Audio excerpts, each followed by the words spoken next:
দীর্ঘদিনের ফ্যাসিবাদী আন্দোলনের বিরুদ্ধে আমাদের জুলাই গণ অভ্যুত্থানের ভেতর দিয়ে বাংলাদেশে একটা গণতান্ত্রিক রাজনৈতিক পরিবেশ তৈরি হয়েছে। এই দীর্ঘ সময়ে যে অনাচার অত্যাচার হয়েছে, সেই অনাচার অত্যাচারের বিষয়টাকে আমাদের স্মৃতিতে রাখার জন্যই জুলাই স্মৃতি জাদুঘর এটা নির্মিত হয়েছে। আপনারা জানেন যে এটা 1 জানুয়ারি 24শে ডিসেম্বর 2024 সালে এই সিদ্ধান্তটা গ্রহণ করে তৎকালীন সরকার, এবং সে মতে 1 জানুয়ারি 2025 এটার জমি হস্তান্তর করা হয়েছে। এবং আমাদের যে কাজ শুরু হয়েছে তাতে আমাদের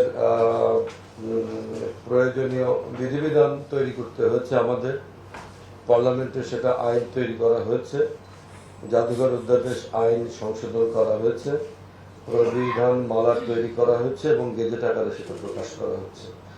এই দীর্ঘ প্রক্রিয়া করতে গিয়ে আমাদের বেশ খানিকটা বিলম্ব করতে হয়েছে এবং বেশ কিছু কাজ অসমাপ্ত থেকেছে, যে কাজগুলো আমাদের সমাপ্ত করতে হয়েছে। এই সমস্ত কিছু করে এসে আমরা 5ই আগস্টটাকে বেছে নিয়েছি জুলাই গণ অভ্যুত্থানের দিন হিসাবে। আমরা এটাকে বেছে নিয়েছি উদ্বোধনের দিন হিসাবে। সেই হিসাবে মাননীয় প্রধানমন্ত্রী আগামীকাল সকাল 9টায় জুলাই স্মৃতি জাদুঘরে সকাল 9টায় এটার আনুষ্ঠানিক উদ্বোধন করবেন। একই সঙ্গে আপনাদের একটু বলি যে জুলাই অভ্যুত্থানের প্রেক্ষিতে আমাদের সংস্কৃতি মন্ত্রণালয়ের পক্ষ থেকে আরো অনেক কর্মসূচি নেওয়া হয়েছে। আমাদের গত কয়েকদিন যাবত এই কর্মসূচি পালিত হচ্ছে, বিভিন্ন জায়গায় পালিত হচ্ছে। আমাদের এখানে কালকে উদ্বোধনের সঙ্গে সঙ্গে সারা দেশের সমস্ত জেলা ব্যাপী কিন্তু জুলাই গণ অভ্যুত্থান দিবস পালিত হচ্ছে।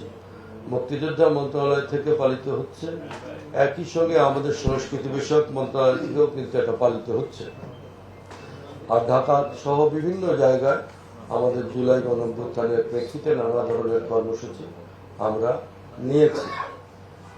আগামীকালকে, বিশেষ করে আগামীকালকে আমাদের আপনারা জানেন যে মাননীয় প্রধানমন্ত্রীকে উদ্বোধন করবেন, যেটা বললাম।